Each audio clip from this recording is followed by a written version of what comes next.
Hey, this is Cam Potts, and we're here doing another organizational video. I'm with our CFO, Keith. With New Day, we reorganized the company. How does finance work within this New Day organization that we have now? Well, really, the finance organization has fundamentally a different role to play. So in the old way that we thought about the business, finance was in a transactional role. But as we move forward through New Day, we're really becoming part of the overall experience.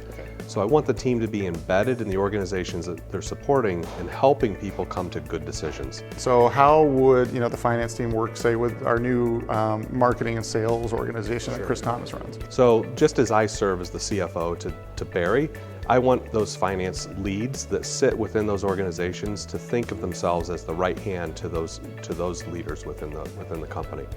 And they should be able to rely on the heads of finance for each of the general managers to navigate all the internal requirements to run financial decisions. Can you talk about sort of the philosophy you've instilled with them to think about their jobs differently? I should actually give them a red hat and a blue hat, and during the course of the day they have to switch hats because they have to think about the business both in the old way we're running the company and in the new way that we will. Sure. The new way isn't fully defined yet though, and we're still navigating and mapping that out. We're looking at doing our AOP process, our planning process differently. Can you describe that a little bit more about how we're looking as a company to take a different approach? In the legacy way, we would start that process, believe it or not, in May. Yeah.